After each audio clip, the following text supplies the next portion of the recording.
ان صحابہ کی قربانیاں ہیں تب اسلام ہم تک آیا ہے۔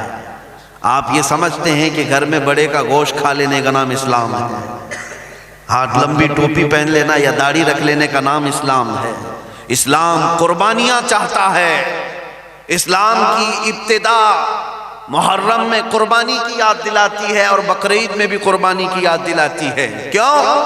مسلمانوں صرف بکرا قربان کر کے گوشت کھا کر کے مست نہ ہو جانا، جب تمہاری جان پر کوئی بات آئے تو کوئی صدقہ کر کے اپنی جان بچا لینا، اور جب مصطفیٰ کی ذات پر کوئی چیز آئے تو جان دے کر عزت بچانا۔ خواہران ملت اسلامیہ، السلام علیکم ورحمۃ اللہ وبرکاتہ۔ الحمد للہ الحنان المنان الذي خلق الإنسان وعلمه البيان، والصلاة والسلام على رسوله سيد الإنس والجان وعلى آله وأصحابه ذوي الخير والإحسان، أما بعد، فأعوذ بالله من الشيطان الرجيم، بسم الله الرحمن الرحيم، فليحذر الذين يخالفون عن أمره أن تصيبهم فتنة أو يصيبهم عذاب أليم، صدق الله مولانا العظيم، وبلغنا رسوله النبي الأمين المتين المختار الكريم، ونحن على ذلك لمن الشاهدين والشاكرين والحمد لله رب العالمين۔ بارگاہ رسالت معاب صلی اللہ تعالی علیہ وسلم میں درود پاک کا ہدیہ پیش کریں۔ اللہم صلی علی سیدنا و مولانا محمد معدن الجود والکرم وآلہ واصحابہ الکرام وابنہ الکریم وبارک وسلم صلاة دائمة سرمدا ابدا۔ بمصطفیٰ برساں خیش کے دی ہما اوست، گر بہون رسیدی تمام بو لہبیست۔ محمد کی محبت دین حق کی شرط اول ہے، اسی میں ہو اگر خامی تو سب کچھ نامکمل ہے۔ عزیزان گرامی، آج کا یہ اجلاس تاجدار ختم نبوت علی صاحبہ الصلاۃ والسلام کے عنوان سے منعقد ہے۔ اللہ عز و جل ہم سب کے ایمان و عقیدے کی حفاظت فرمائے۔ اس منبر پاک پر اجلہ علماء کرام کی ایک جماعت جلوہ فگن ہے۔ برادر گرامی حضرت العلام غلام جیلانی ازہری صاحب، حضرت مولانا روشن ضمیر صاحب، میرے عزیز رفیق کفیل انور صاحب، دیگر علماء، ان کی محبتیں، عنایتیں، شعراء حضرات نے جو کچھ بھی کہا، اللہ مجھے اس کے لائق بنائے۔ میں گفتگو کا آغاز ان بزرگوں کی سرپرستی سے کرتا ہوں، ان علماء اکابرین کی حمایت سے کرتا ہوں۔ سب سے پہلے اس بات کی وضاحت کر دوں کہ اس جملے کو تھوڑا سا بدل لیا جائے، شعراء کی طرف سے بھی، ناظم اجلاس سے بھی مؤدبانہ التماس۔ یقیناً آپ کی محبتیں سر آنکھوں پر، لیکن اس طرح سے کہنا کہ عظمت رسالت پر حملہ ہو رہا ہو، ساری خانقاہیں، سارا ہندوستان خاموش تھا، چپ تھا، یہ زیب نہیں دیتا ہماری خانقاہوں کے لیے۔ یقیناً ہر ایک نے اپنے اپنے مطابق آواز اٹھائی ہے۔ گلشن میں گلاب بھی ہوتا ہے، موگرا بھی ہوتا ہے، ہر ایک کی خوشبو الگ ہوتی ہے۔ میرے عزیزو، ہر ایک نے اپنی طاقت اور استطاعت کے مطابق آوازیں اٹھائی۔ ایسا گمان کرنا بھی میرے لیے جائز نہیں کہ کوئی سنی حضور کی توہین سن کر خاموش بیٹھا ہو۔ گمان بھی میں نہیں کرتا، چہ جائے کہ خانقاہیں، عام سنی کا دل جل جاتا ہے حضور کی عظمت پر کوئی آنچ آئے۔ لہٰذا میں اپنی جانب سے تو یہ کہوں گا کہ سارے علماء، مشائخ، ائمہ، مساجد، سبوں نے اپنی آوازیں اٹھائی، اور ایسا بھی نہیں کہ دین الہی کے خلاف صرف مجدد الف ثانی نے ہی آواز اٹھائی تھی۔ ہزاروں آوازیں اس وقت بھی آئیں، لیکن مولا تعالیٰ کسی آواز کو سب پر فوقیت دیتا ہے۔ عظمت رسالت پر حملہ ہندوستان میں جب ہو رہا تھا، علم غیب حاضر و ناظر کے مسائل پر بہت سارے مشائخ اور علماء نے کتابیں بھی لکھی، رد وہابیہ رد دیابنا بھی کیا، لیکن جو بریلی سے آواز اٹھی اللہ نے اس کو سب پر حاوی فرمایا۔ تو ساری خدمتیں اپنی جگہ پر، اور اللہ تعالیٰ سب کو اس کا صلہ عطا فرمائے گا۔ اب فقیر کے متعلق آپ کا حسن ظن ہے، بات میں اتنی ہی جانتا ہوں کہ درد سے نکلی ہوئی آواز اثر رکھتی ہے۔ ہمیں اس بات کا درد تھا کہ ہم رسم ادا کرنے کے لیے کسی کا جواب نہیں دے رہے تھے، بس ہمیں خوف اور درد یہ لگا ہوا تھا، اسی حال میں اگر دنیا سے رخصتی ہو گئی تو قبر میں اگر حضور پاک نے مجھ سے پوچھ لیا کیا تو اسی ملک سے آتا ہے جہاں سے مجھے گالیاں دی جاتی ہیں، جہاں مجھ پر غلیظ مغلظات بکے جاتے ہیں، تو ہمارے پاس کون سا چہرہ ہوگا؟ یہ درد ستاتا تھا اور آج بھی ستاتا ہے۔ آج بھی یہ احساس ہمیں سونے نہیں دیتا کہ کل کو بارگاہ مصطفیٰ میں کھڑے ہونے جیسا چہرہ بھی تو نہیں ہے، کہ ان گستاخوں کو ہم کروڑوں ہو کر کے بھی کچھ نہیں کر سکے۔ یا رسول اللہ، وہ آپ کے 313 تھے جو چیتڑے اڑا دیتے تھے، آپ کی آواز پر تو دور کی بات ہے، صحابہ کا معمول تو یہ تھا کہ اگر دور سے بھی کسی کو سن لیا کہ نبی پاک کی عظمت پر بھونکتا ہے تو حضور سے اجازت لیے بغیر وہ صحابہ پہلے سر لا کر قدموں میں رکھتے تھے۔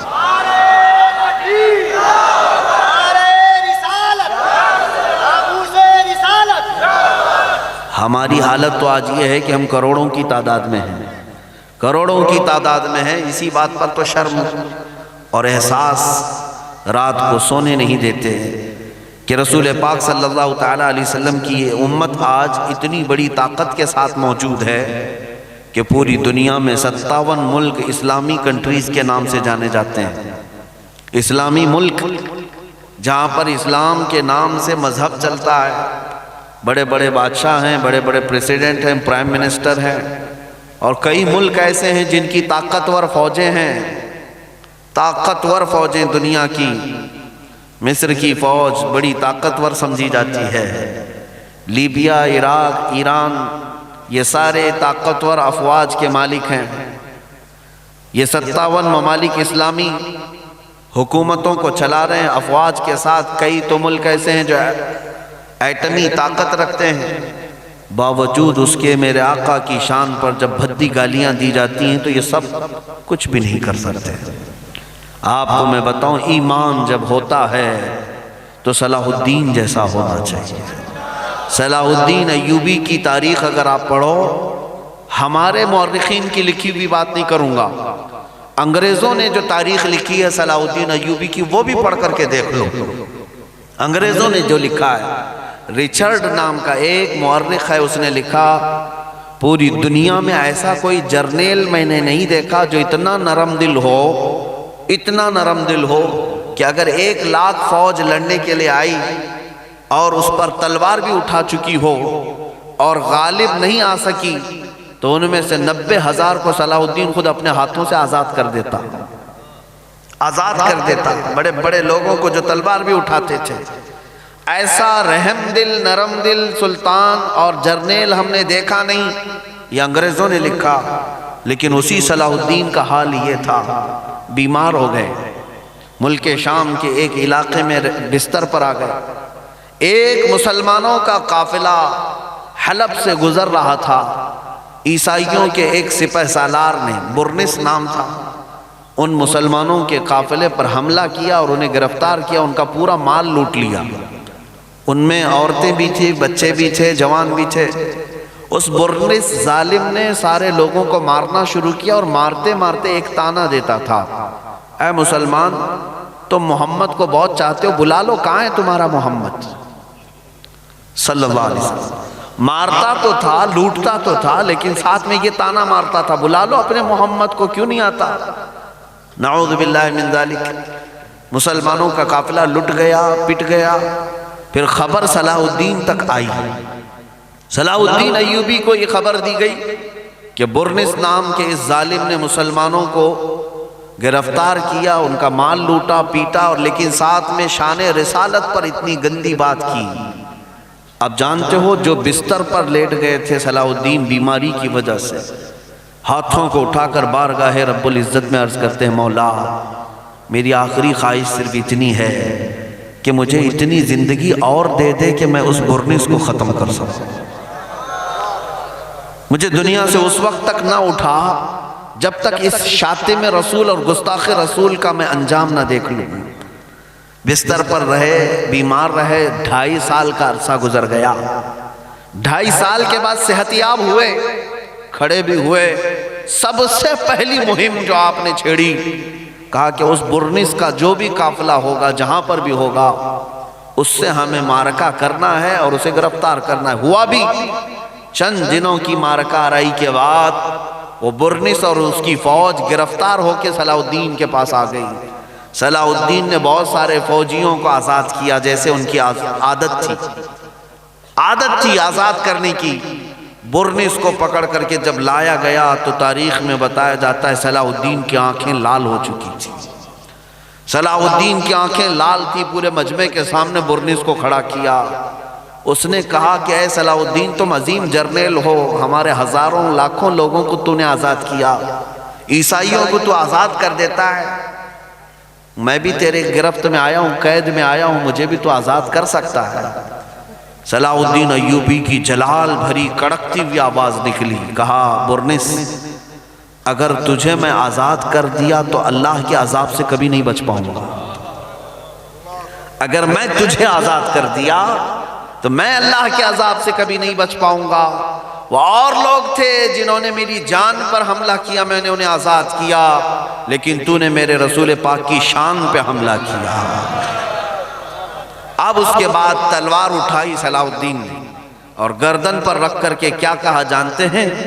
اے برنس، 2.5 سال پہلے تو نے پکار کر مسلمانوں سے کہا تھا بلاؤ محمد کہاں ہے، دیکھ محمد نے مجھے تیری گردن اتارنے کے لیے بھیجا ہے۔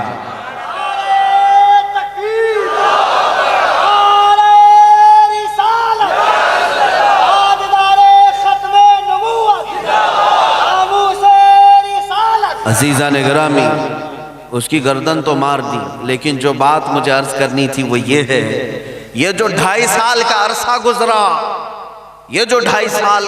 گزرا، روایت میں ہے کہ صلاح الدین ایوبی ایک رات بھی بستر پر نہیں سوئے اور اپنا پیر نہیں پھیلایا، پیر لمبا نہیں کیا، فرش پر اپنے پیروں کو موڑ کر رات بھر بیٹھے رہتے، اور بیماری کی حالت تھی۔ جب خادم کہتے کہ آپ سو جائیں، صلاح الدین ایوبی کہتے تم کس کو مشورہ دے رہے ہو مجھے سونے کا، جبکہ میرے نبی کی شان میں گالیاں دی جا چکی ہیں، حضور پاک کی عظمت کو للکارا گیا، اور تم کہتے ہو کہ صلاح الدین بستر پر سو جائے۔ عزیزان گرامی، اسی لیے تو میں بار بار چیخ کر کے کہتا ہوں، ہر چیز پر کمپرومائز کیا جا سکتا ہے، عزت رسول پر کبھی نہیں۔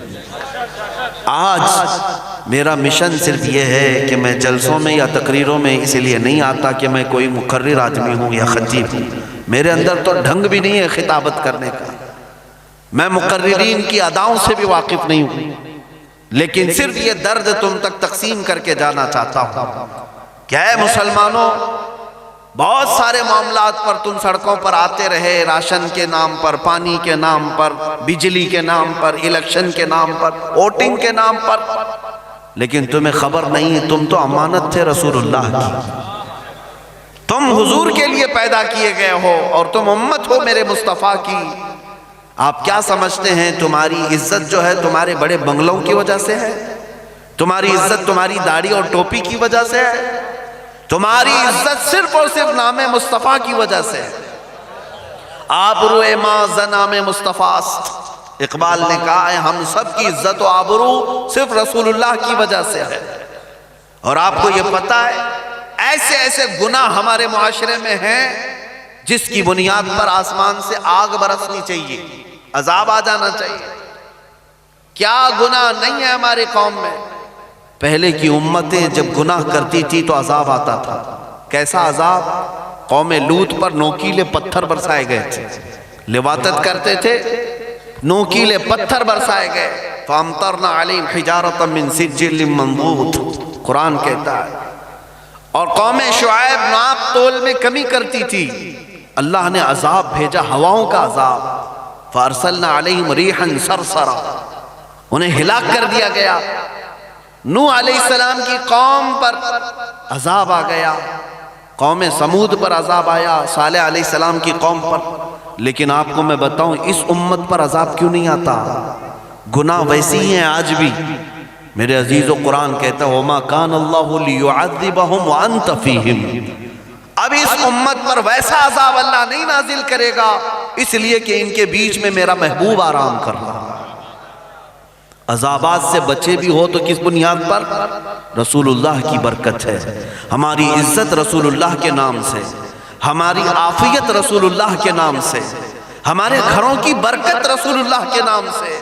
یہاں تک کہ سیدنا عمر ابن خطاب رضی اللہ تعالیٰ عنہ فرماتے ہیں میرے جسم پر جو بال اگتے ہیں یہ بھی رسول اللہ کی برکت سے.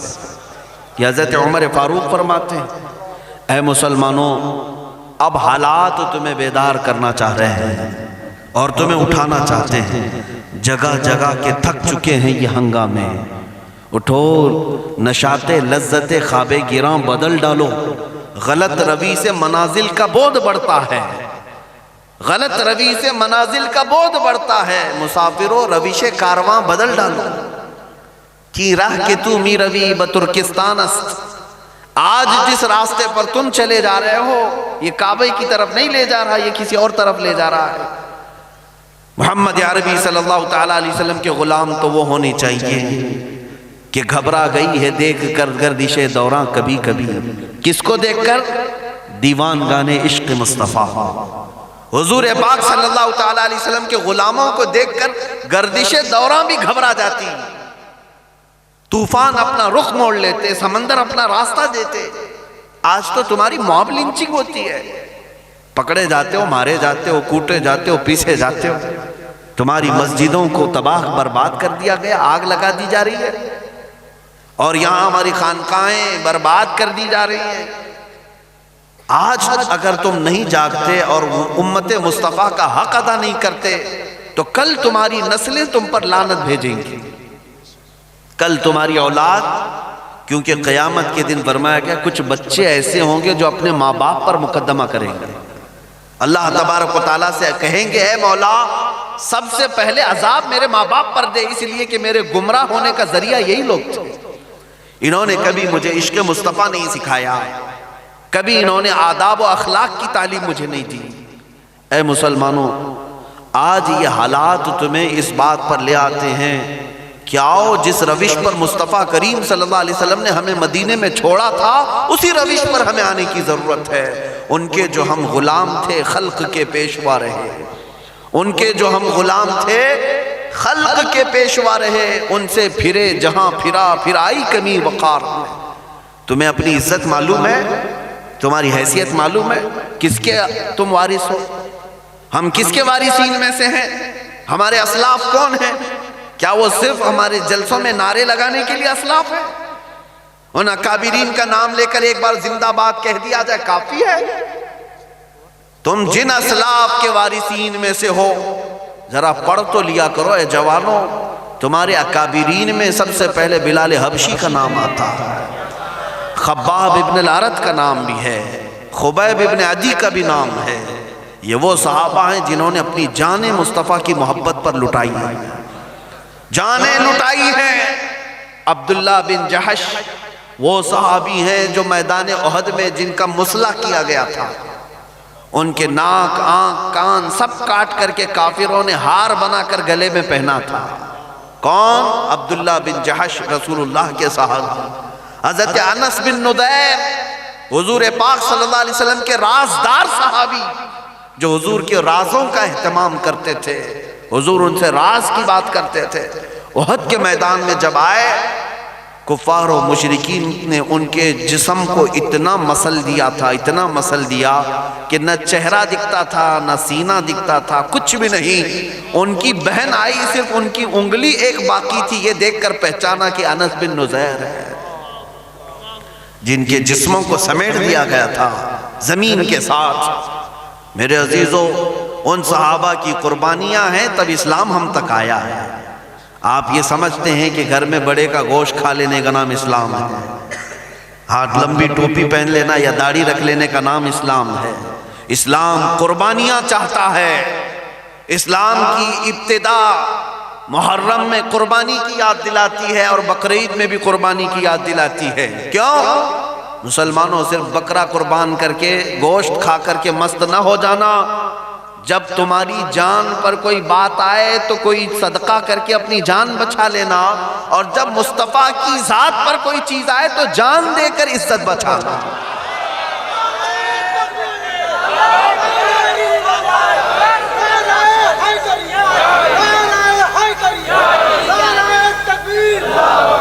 مجھے اس بات کا اندازہ ہے کہ ہمارا نام کفن بردوش تھا، ہمارا نام مسلمان کے ساتھ ساتھ کفن بردوش بھی تھا۔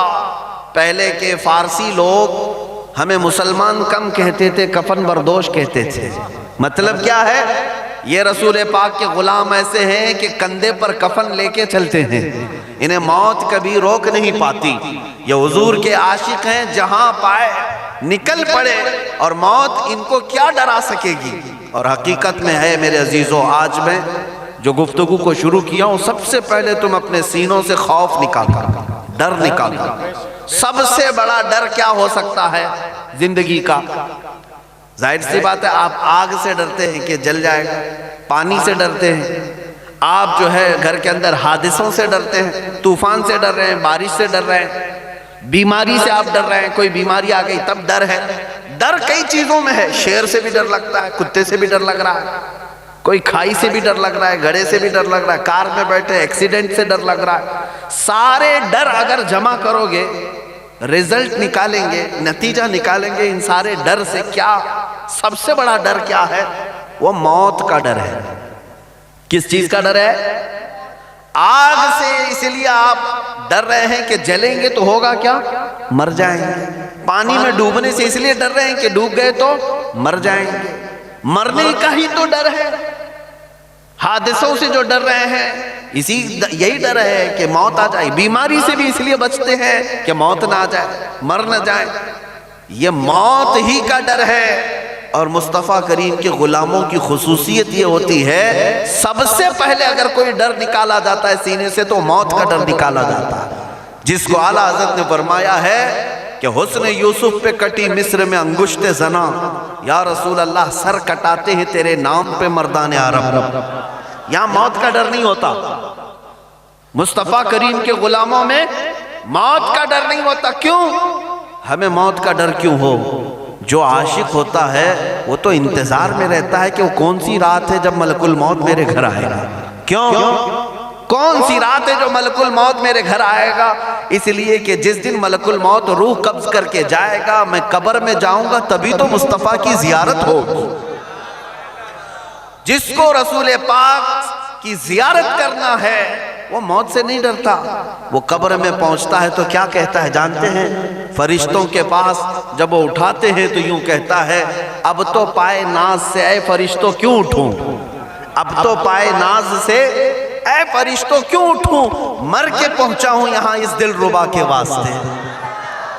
ہمارے جو جنازے بھی جاتے ہیں اتنے سج کر سنور کر، سفید کپڑے پہن کر، عطر لگا کر، سرمے لگا کر، پھول پہن کر، ارے مرے ہوئے آدمی کو اتنا کیوں سجایا جاتا ہے؟ کوئی شادی کا دولہا تو نہیں ہے، اتنا سوار کر کے اس لیے بھیجا جاتا ہے۔ بزرگ فرماتے ہیں کہ اس لیے سوار کر کے بھیجا جاتا ہے کہ آج کی رات یہ دیدار مصطفیٰ کرنے والا ہے، قبر میں اپنے آقا کے جلوے دیکھنے جا رہا ہے، اس لیے خوشبو لگا کر جاتا ہے، عطر لگا کر، سرما لگا کر، سفید کپڑے پہن کر جاتا ہے۔ عزیزان گرامی وقار ہے شب وصل بھی اسی گل سے ملاقات کی رات۔ ہم ڈرتے نہیں ہیں موت سے، اور ڈرنا بھی نہیں چاہیے۔ اور جس دن تمہارے سینوں سے یہ ڈر نکل گیا، اب مجھے بتاؤ دنیا پھر تمہیں کس بات سے ڈرائے گی؟ اب کس بات سے ڈرائے گی؟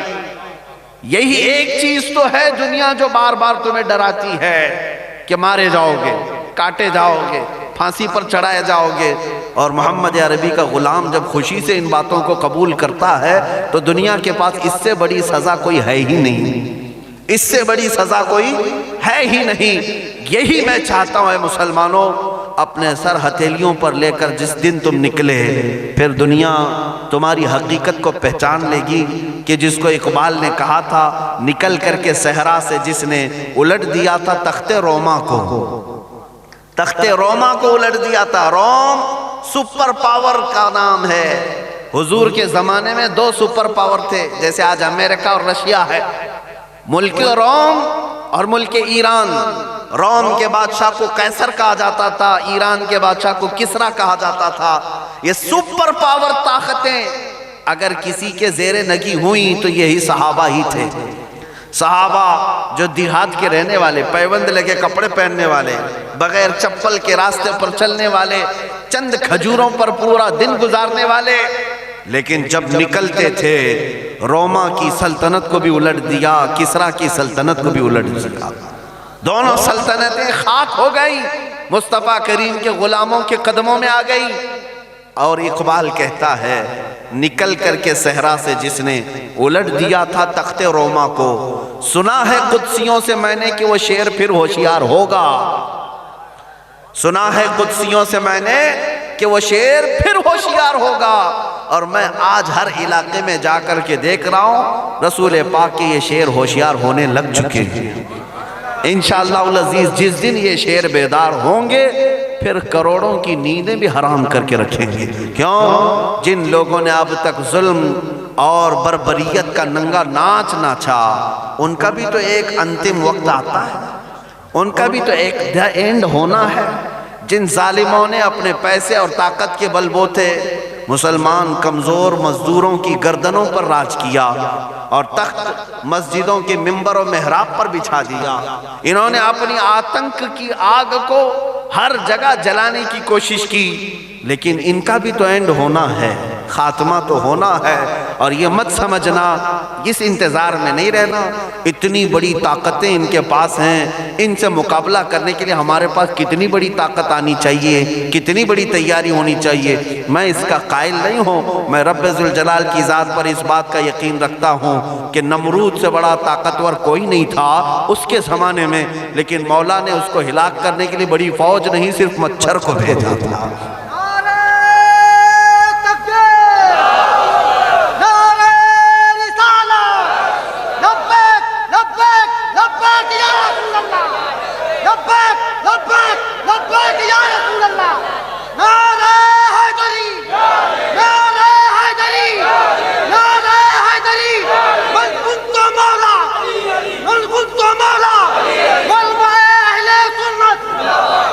عزیزان گرامی، اب یہی بیداری کا وقت دنیا کو پریشان بھی کر رہا ہے کہ محمد عربی کے غلام جاگنے لگ گئے۔ جانتے ہیں تمہیں سلانے کے لیے انہوں نے 100 سال سے منصوبے بنائے، نشہ تمہارے محلوں میں عام کیا، لڑکیاں بے آبرو تمہارے محلوں میں کی گئیں، ٹیلی ویژن انٹرنیٹ سب سے زیادہ تمہارے محلوں میں لایا گیا۔ ارے یہ اپنے بچوں کے ہاتھوں میں موبائل بھی نہیں دیتے، جو بڑے بڑے پیسے والے لوگ ہیں، لیکن عام مسلمانوں کے محلے پر نیٹ فری ہے، ساری چیزیں، کہ دن بھر رات بھر اس کے نشے میں یہ ایڈکٹ رہے۔ گندے گندے نشہ جن کو کرنے کے بعد مہینے 2 مہینے میں آدمی ختم ہو جاتا ہے، ایسے نشہ بھی مسلمانوں کے محلے میں بکنے لگے۔ پولیس کو بھی سب معلوم ہوتا ہے، سب چیزیں جانتی ہے، لیکن دنیا یہ چاہتی ہے کہ یہ نشہ کے عادی رہیں۔ کیوں؟ جب تک تم نشہ کرتے رہو گے ان کی کرسیاں محفوظ رہیں گی، جس دن تم نشہ سے ہوش میں آ گئے کئی لوگوں کی کرسیاں ہلنے لگیں گی۔ ہاں، محمد عربی کے غلاموں کو نشہ میں رکھو، ان کو مدہوش رکھو، کبھی ٹیلی ویژن کے نام پر، کبھی فلموں کی آڑ پر، کبھی سیریل کے نام پر عورتوں بچیوں کے اخلاق کو تار تار کیا گیا۔ ہماری یہ بچیاں، ہماری یہ بیویاں جو ایک زمانے میں حسنین پیدا کیا کرتی تھیں، ایک زمانے میں غوث و خواجہ پیدا کیا کرتی، وہ زمانہ بھی تو یاد کرو۔ احمد رضا کسی ماں کی گود ہی میں تو پیدا ہوئے، ان ماؤں کی تربتوں پر کروڑوں سلام، لیکن آج کی ہماری ان ماؤں کو، ان کی کوکھ کو بانجھ بنانے کی کوشش کی گئی، کہ اب بچے پیدا ہوں تو صرف ڈاکو پیدا ہوں، عیاش اور عیار پیدا ہوں۔ کیوں؟ ان بچیوں کے اخلاق کو تار تار کیا گیا ٹیلی ویژن کے ذریعے سے، فیشن کے نام پر۔ ان کو فاطمہ زہرا کی چادر ان کے سروں سے چھینی گئی، نکالی گئی، یہ بات بتا کر کے کہ تم چار دیواری کی عورت نہیں ہو، باہر نکل آؤ، آزادی تمہارا بھی حق ہے، آزادی تمہارا بھی حق ہے۔ اور پاگل عورتیں پاکستان کے بازاروں میں باہر آ کر کے کہنے لگی کہ میرا جسم میری مرضی۔ میرے عزیزوں، یہ کس کے اشارے پر سب ہوتا رہا؟ یہ یہود و نصارہ کرتے رہے، یہی ظالم فساق فجار اور کفار جنہوں نے امت مصطفیٰ کے لیے 100 سال سے پلاننگ کی، 100 سال سے تمہاری بچیوں کو ننگا کرنے کے لیے، تمہاری تعلیم میں اخلاق کی بگاڑ لانے کے لیے انہوں نے پورے کتابوں کے سیلیبس چینج کر دیے۔ آپ کو پتا ہے آج اسکول میں کہیں پر اورنگزیب کو نہیں پڑھایا جاتا، بند کر دیا گیا۔ پہلے ہم لوگ بچپن میں پڑھے ہیں، اسکولوں کی بات کر رہا ہوں، ٹیپو سلطان کو میں نے پڑھا ہے اسکول میں، آج یہ سب ہٹا دیا گیا۔ کیوں؟ کہ تمہاری تاریخ ختم ہو جائے۔ تم اگر ٹیپو سلطان کو اورنگزیب کو پڑھنے لگو گے تو کہیں تمہارے اندر بھی جذبہ جہاد نہ آ جائے، کہیں تم بھی جوان ہونے نہ لگ جاؤ، بیداری تمہارے اندر بھی نہ آنے پائے۔ اس لیے چھچھورے لوگوں کی تاریخ کو کتابوں میں ڈال دیا گیا کہ ہمارے بچے وہی پڑھتے رہے اور انہی کو اپنا بادشاہ سمجھتے رہ جائیں۔ عزیزان گرامی، 100 سال سے یہی ساری سازشوں کا شکار رہی امت۔ خلافت کو ختم کر دیا گیا پوری دنیا سے، جہاد کے نام سے ہی چڑ پیدا کر دی گئی، نفرت پیدا کر دی گئی پوری دنیا سے۔ آج لفظ جہاد کہنے سے علماء تک ڈرنے لگ گئے۔ محراب و منبر کی بات کر رہا ہوں، عام انسان کی تو چھوڑیں، علماء منبر پر بولنے سے کترانے لگ گئے۔ ارے جہاد کہیں گے تو یہ ہمیں آتنکواد کہیں گے۔ عزیزان گرامی، اس نوبت پر ہمیں آج لایا گیا کہ بعض علاقوں میں اب اذان پر بھی کمپرومائز ہونے لگ گیا کہ اذان کے مائک اتار دیا جائیں، خاموشی سے اپنی اذان ہو جائے۔ تھوڑے دنوں کے بعد نماز پر بات آئے گی، تھوڑے دن کیا ابھی ہو بھی چکا۔ دلی ہریانہ کے کئی علاقے ہیں جہاں سے نمازوں کو باہر پڑھنے سے روک لگا دی گئی، لیکن گوبر پوجا تو کہیں پر بھی کی جا سکتی ہے۔ یہ ساری چیزیں کیوں ہوتی گئی؟ مسلمانوں، اسی بات پر ہو رہی ہے کہ تم جب تک سوتے رہو گے ظالم تمہاری گردن پر ناچتا رہے گا، ناچتا رہے گا۔ تمہیں اٹھنے کی ضرورت ہے اور بتانے کی ضرورت ہے، میں غلام مصطفیٰ ہوں، جس طرف سے گزروں گا ہوائیں اپنا رخ موڑ لیں گی۔ ہماری تاریخ یہ ہے، ہمارے بزرگوں کی تاریخ یہ ہے، ٹل نہ سکتے تھے جنگ میں اگر اڑ جاتے تھے، پاؤں شیروں کے بھی میدان سے اکھڑ جاتے تھے، تجھ سے سرکش ہوا کوئی تو بگڑ جاتے تھے، ارے تیغ کیا چیز ہم توپ سے بھی لڑ جاتے تھے۔ یہ ہمارے اکابرین تھے، صحابہ، تابعین، اولیاء، مجاہدین، وہ کسی چیز سے خوف نہیں کھایا کرتے تھے۔ حضرت سعد بن ابی وقاص صرف 300 کی فوج لے کر دریائے دجلہ کے پاس کھڑے ہیں، انہیں ایران کی سرحد پر جانا ہے۔ ایران اور عراق کے بیچ میں ایک ندی ہے دریائے دجلہ، اس کو کراس کرنا تھا۔ ایرانی فوجوں نے سارے برج توڑ دیے کہ کہیں یہ مسلمان فوج ایران میں نہ آ جائے۔ سعد بن ابی وقاص نے اپنے جوانوں سے پوچھا، جانا ہے سرحد کے پار؟ سبوں نے کہا جانا تو ہے لیکن کوئی برج نہیں ہے۔ سعد بن ابی وقاص نے کہا چلو میرے ساتھ گھوڑے پانی میں ڈال دو، گھوڑے پانی میں ڈال دو۔ وہ دریا کتنے گہرائی میں ہے آج بھی جا کے دیکھ سکتے ہیں، کافی کئی گز نیچے ہے، لیکن سعد بن ابی وقاص کے ان جوانوں نے گھوڑوں کو پانی پر ڈال دیا اور چلتے رہے، خراماں خراماں چلتے رہے۔ تاریخ طبری میں لکھا ہوا ہے، ایرانی فوج جو اس سرحد کے پار تھی، انہوں نے جب دریا پر گھوڑوں کو چلتے ہوئے دیکھا تو ایک تاریخی جملہ کہا تھا، دیواں آمدند دیواں آمدند، ارے یہ تو جنات کی فوج آ رہی ہے، جنات کی فوج آ رہی ہے، بھلا پانی پر بھی کوئی چل سکتا ہے؟ میرے عزیزو، سعد بن ابی وقاص نے بتا دیا، پانی تو کیا ہے، محمد عربی کے غلام اگر ہوا کو حکم دے، ہوا پر بھی گھوڑے تیر سکتے ہیں، اڑ سکتے ہیں۔ اور ایران فتح بھی کیا حضرت سعد بن ابی وقاص نے۔ اسی کو تو اقبال نے کہا تھا، دشت تو دشت ہے دریا بھی نہ چھوڑے ہم نے، بحر ظلمات میں دوڑا دیے گھوڑے ہم نے۔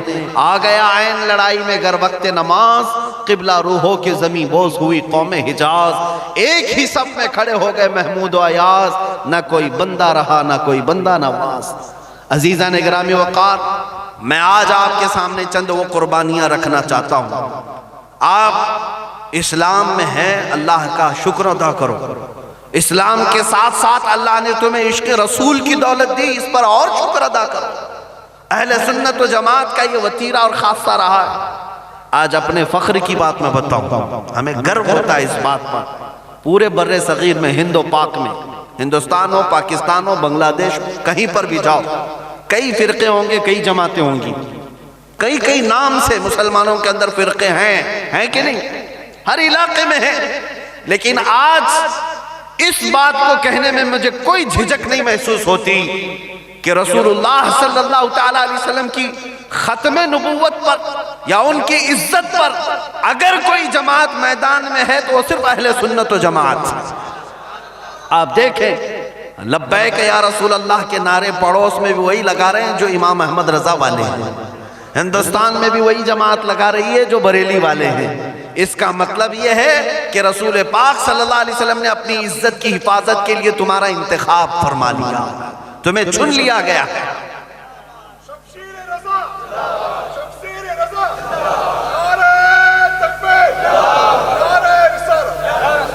اب اپنی قسمت پر رشک کرو کہ اللہ نے تمہارا انتخاب کیا ہے، اللہ نے تمہیں چن لیا ہے۔ اور مجھے تو یہ امید بھی لگتی ہے کہ جب غزوہ ہند ہوگا مولا تعالیٰ اسی جماعت سے فرمائے گا، اسی جماعت کا انتخاب ہوگا۔ کیوں؟ غزوات اور جہاد یہ بے ایمان اور منافقوں کا کام نہیں ہے، یہ ایمان والوں کا کام ہے۔ ایمان جو رکھتا ہے وہ سر